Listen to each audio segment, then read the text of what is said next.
So a lot of people have concerns about how their rib cage either looks, feels, or moves. And that includes people with rib flares on both sides or just one, slouched posture, barrel chest, strains within the ribs going out of place, or even pectus excavatum. That's why I've spent the last 13 years as a physical therapist figuring out how to help my thousands of patients and clients solve issues within this area. And what I've learned is that there is no one-size-fits-all approach. Even though ribcage postures and presentations can look the same, we're all built differently. We all have different movement limitations. That's why in this video I'm going to teach you how to test for mobility deficits within the ribcage. And based on your findings, I'll give you an exercise sequence that can improve mobility, posture, and comfort in this region. To figure out where we need to improve ribcage mobility, we're going to break these bunch of bones up into 4 areas. The upper chest, which involves the sternal ribs, the lower chest, which involves the lower rib cage, the upper back area, the area in between the shoulder blades, and the lower back area, which involves the lower part of the rib cage. Now, restrictions here don't just affect breathing or your ability to rotate through the trunk, but it impacts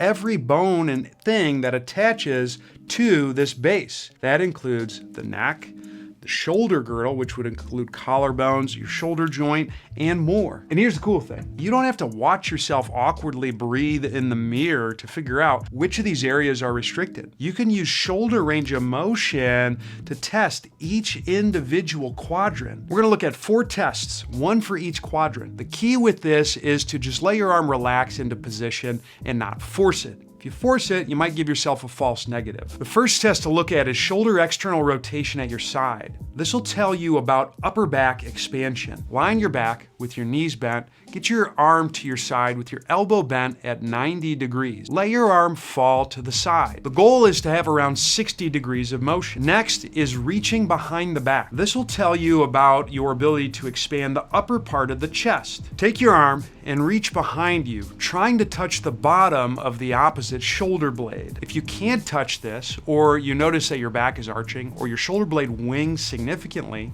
you're likely limited in your ability to expand the upper part of the chest. Next, we'll look at shoulder external rotation at 90 degrees of abduction, or out to the side. This will let you know if you can get lower chest expansion. Lie on your back with your knees bent. Get your arm out to your side and have your elbow bent at 90 degrees. Let your arm fall down towards the ground without arching your back or forcing it down. I'm looking for about 90 degrees of motion. You'll know that you have that if your wrist is cocked back about 30 degrees and your knuckles are touching the ground. And lastly, we're gonna reach overhead and try and touch the opposite shoulder blade. Looking straight ahead, and I'm telling you, look straight ahead. Do not look down. Everyone looks down. Reach your arm up towards the ceiling and then bend your elbow, trying to touch the opposite shoulder blade without hiking the shoulder up. If you notice that you're arching your back or you're shrugging your shoulder or you can't touch that area, you're likely limited in the lower part of the rib cage on the back. What we're gonna do is we're gonna look at your test results in a cluster, and that's gonna give us an idea in terms of which of these 4 quadrants you need to address first. One of 3 things is gonna happen.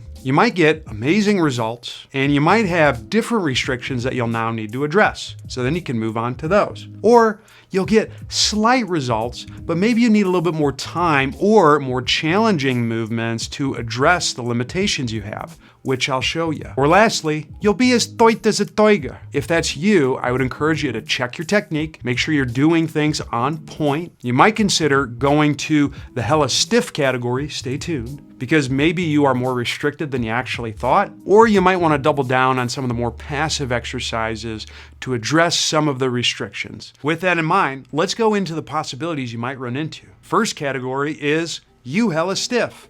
How do you know if that's you? You're limited in all test results. Next could be someone who's limited in the lower back area. These people often present, but not always, with rib flare. If that's you, you're gonna have full external rotation at 90 degrees or even a lot, but You're going to be limited at external rotation at your side and internal rotation based measures. Those would be the behind the back measures. Next is someone who's restricted in the lower chest. These people present with a slouched posture. This is you if your behind the back underneath test is good, but all the other measures are restricted. Next is the person who's restricted in the upper part of the chest. These people often present with Dowager's humps or forward head posture or an upper kyphosis. This is you if your external rotation at 0 degrees looks pretty good, but all the other measures are limited. Next is the person who's related in the upper back area. These people often present with a barrel chest. This is you if your overhead test looks pretty good, but all of your other measures are limited. And the last one is the person who's truly asymmetrical. This is you if on one side, both of your external rotation measures are full, but your internal rotation measures are limited. And then on the opposite side, the internal rotation-based measures are full, but the external rotation-based measures are limited. You oftentimes see this in people who have a rib flare on one side, but I'll warn you, the biggest mistake I see people make is they jump to the asymmetrical exercises before tackling some of the other restrictions. The other restrictions I talked about involve more superficial musculature. If you don't address those first, well, it's kind of like trying to take your sock off while you're still wearing a shoe. You might get part of it off, but it's far from ideal. Please follow the sequence to maximize your results, or I'll pout in the corner of my office. First, let's start with the people who have a rib cage that's hella stiff, aka limited in all directions. The big key here is you're going to want to do things that squeeze the sides so the front to back get bigger. Start by lying on your side. Place one block or a mat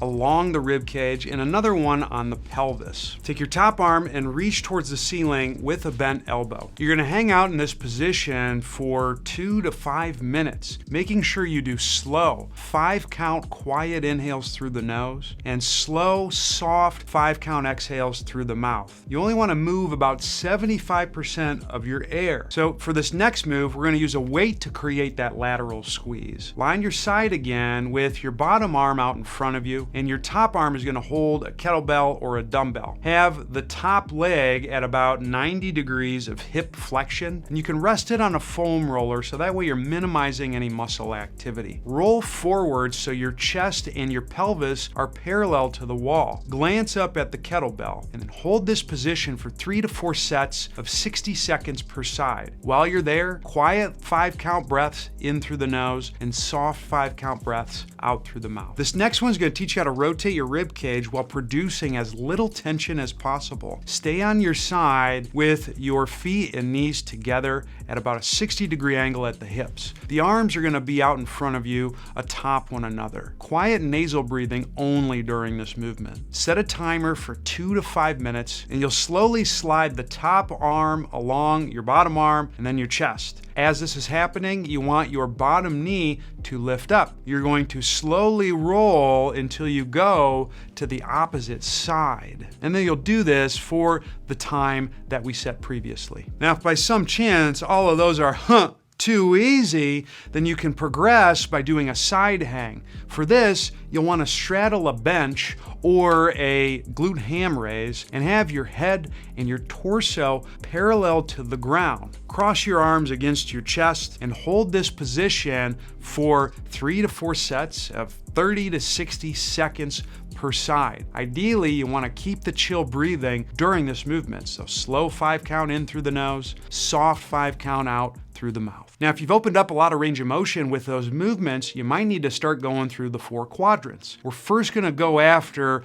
lower back restrictions, which are often related to rib flares and deep back arches. Start by lying on your stomach with a pad underneath your lower ribs and your pubic bone. Place your arms overhead, resting on the ground. Your elbow crease should be at about eye height. Then, you're going to press the base of your wrist and your elbow gently down into the ground at about a 3 to 4 out of 10 effort. If you get it right, your chest should start to lift up. But here's the key piece. You want to make sure that your lower ribs do not move.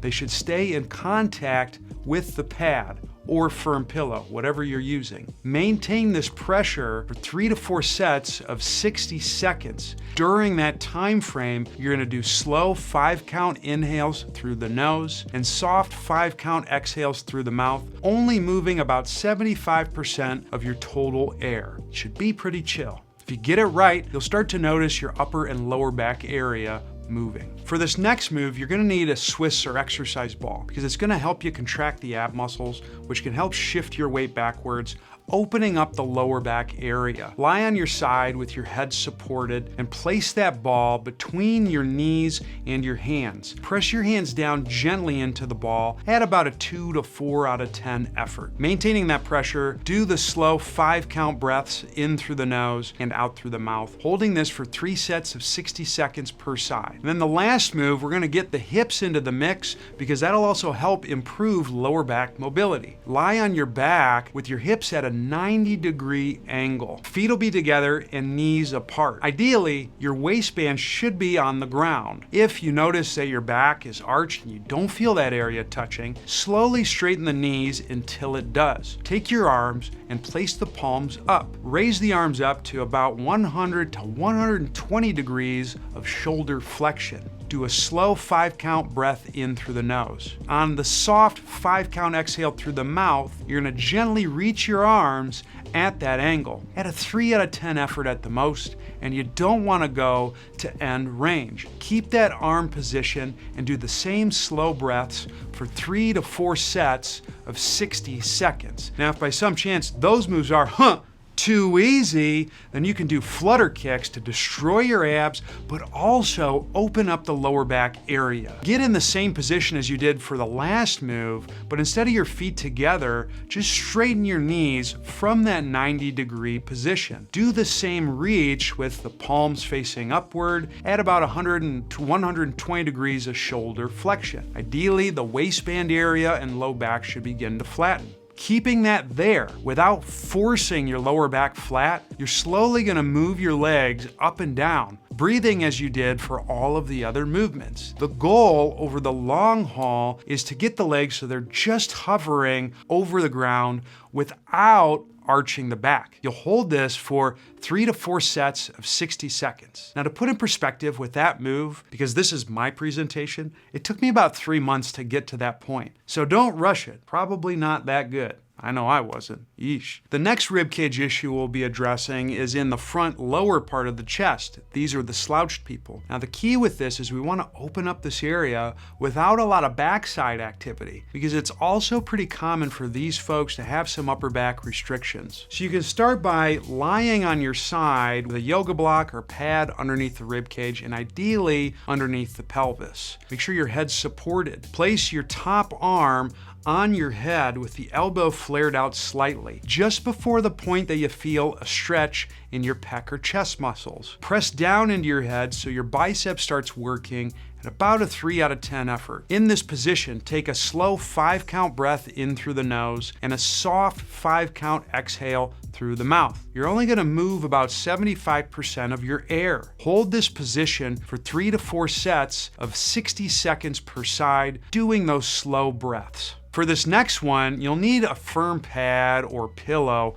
underneath the lower ribs and the pubic bone. You're gonna lie on your stomach, making sure the chest is not on the pad whatsoever. Place your arms overhead, resting on the ground. The elbow crease should be about eye height. Pressing the base of the wrist and the elbow down, begin to look upward and press as far as you can without losing lower rib contact on the pad. Once you get to your end range, hold that position, doing the same slow 5-count breaths in through the nose and out through the mouth for 3 to 4 sets of 60 seconds. For this next one, you'll need an exercise ball. And what you'll do is you'll lie on your back over the exercise ball with your head tipped backwards. Place both of your hands on your head and let the elbows flare out just before a pec stretch, just like we did for the first movement. Press your elbows down into your head so your biceps start working, but only do so at about a 3 out of 10 effort. Keeping that pressure, do the same slow 5-count breaths in through the nose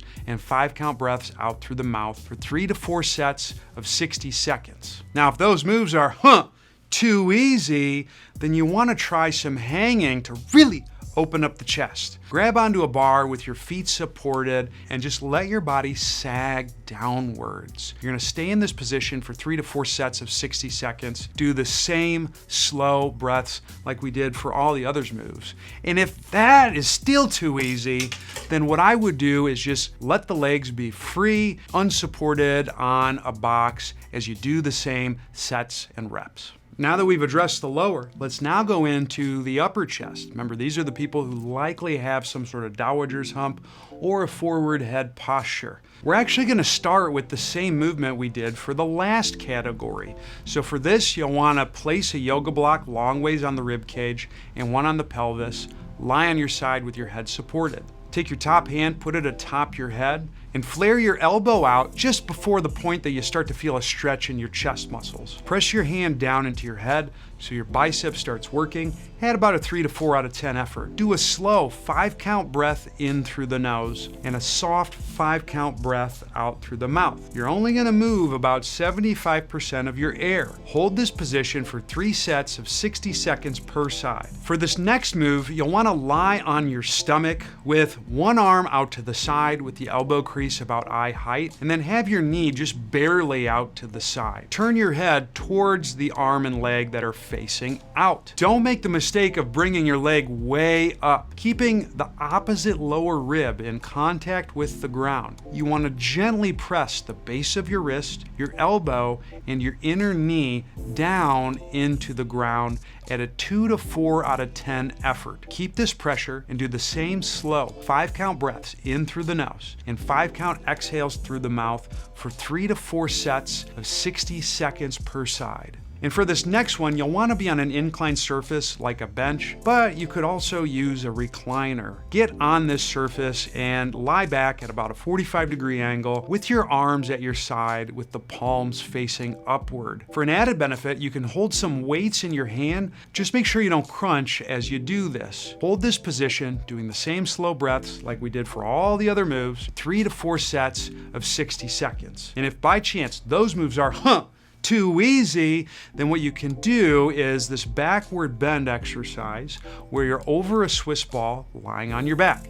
Tip your head backwards, but not to the point of any pain or discomfort. Place both your hands atop your head and flare your elbows out just before you start to feel a stretch in your chest muscles. Press both hands down into your head at about a 3 to 4 out of 10 effort. Maintain that pressure, doing the same slow breaths like we did for all the other moves for 3 to 4 sets of 60 seconds. Next, we're going to work on opening up the upper back area. These are the people who have that barrel chest. Start with a Swiss ball, and it's going to be in between your legs and your hands. At about a 3 out of 10 effort, press your hands and your knees into the ball. You'll feel your abs work. In this position, take a slow 5-count breath in through the nose and a soft 5-count breath out through the mouth. You'll only move about 75% of your air. Hold this position for 3 to 4 sets of 60 seconds. This next move, you'll be sitting, looking straight ahead with a mini band around your wrists. Rest your elbows on a table. Your shoulders should be at about a 60-degree angle, making sure your chest is staying parallel to the wall. You're going to rotate your arms outward without sliding the elbows. You'll feel muscles on the back of your shoulder blade, your rotator cuff muscles, working. Keep that intensity or pressing at a 3 to 4 out of 10 effort at the most, and do the same slow 5-count breaths in through the nose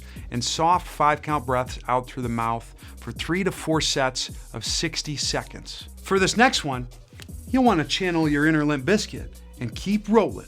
All right, partner. Hey, I'm a millennial. What'd you expect? Take your arm and slowly reach it towards the opposite leg. As you do this, your shoulder is going to start going towards the ground. To make sure you don't hit your noggin, you'll want to flex or tuck your neck underneath you.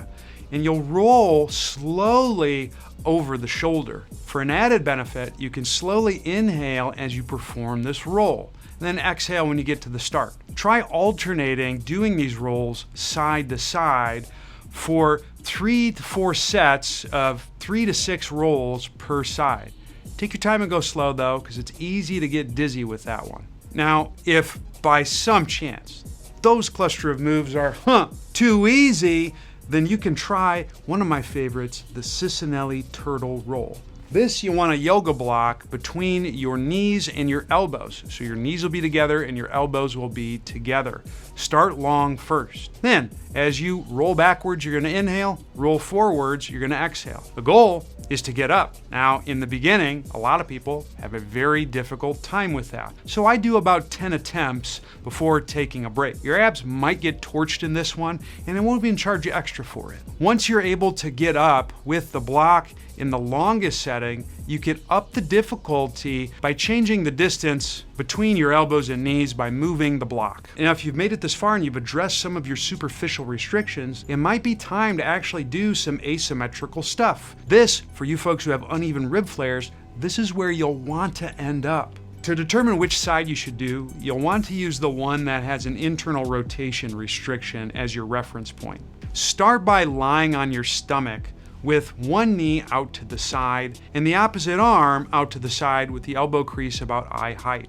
This is the arm that should be limited in internal rotation. Turn your head towards the arm. Then press the inner knee, the inner elbow, and the base of the wrist down into the ground without the lower ribs leaving the ground.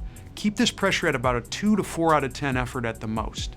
While you're here, take a slow 5-count breath in through the nose. Then do a soft 5-count exhale through the mouth. You'll only want to move about 75% of your air. Hold this position and maintain that pressure, doing the slow breaths for 3 to 4 sets of 60 seconds. You can then do a side-lying arm bar roll with the top arm being the one that's limited in internal rotation. Get a dumbbell or kettlebell, hold that in the top position with the knuckles pointing toward the ceiling. Your bottom arm should be straight out in front of your chest, the bottom leg is straight, and the top leg is bent. You're going to inhale and slowly roll to your back. As you do that, you want to change your hand into a fist bump position, and your leg should stay at about 90 degrees. On the exhale, roll back to the start position, making sure that your chest and pelvis are parallel to the ground. You're gonna do 3 sets of 10 rolls with this specific movement. You can then progress that to the beginnings of the Turkish getup. Take the arm that's limited in internal rotation and put a kettlebell in it. The opposite arm is gonna be at your side. The same side leg is gonna be bent. The opposite arm and leg will be out to the side and straight. Take a quiet breath in through the nose. On the exhale, reach the kettlebell towards the ceiling. Your down arm should be pulling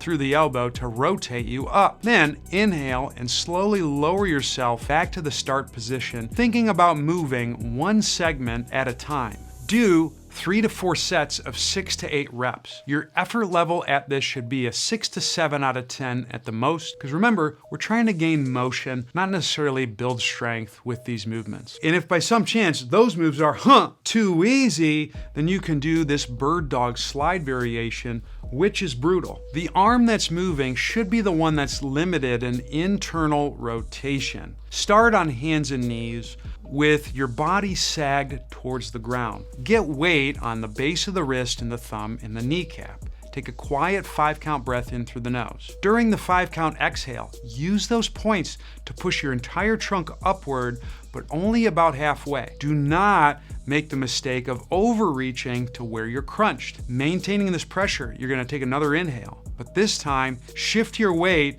towards one hand and one knee. That should unweight the opposite arm and leg. As that's happening, you're gonna slide the arm and leg outward. Add a slow 5-count. Then do a slow 5-count exhale and bring that arm and leg back to the start position. Do this movement for 3 sets of 6 to 10 reps. And if by some chance that is still too frickin' easy, you can actually start by lifting the knees up in the air, pressing the feet down to get the knees up. Imagine you're in a tunnel at this, you don't want to lift too high. Keep that same pressure and do the same. Inhale, slide out, exhale, slide back for 3 sets of 6 to 10 reps. Now, it's not uncommon for people who have issues with the rib cage to also have problems within their shoulders. If that sounds like you, I would check out this video right here, because it goes over the exact same process that we did for the rib cage, but this time focusing on the shoulders.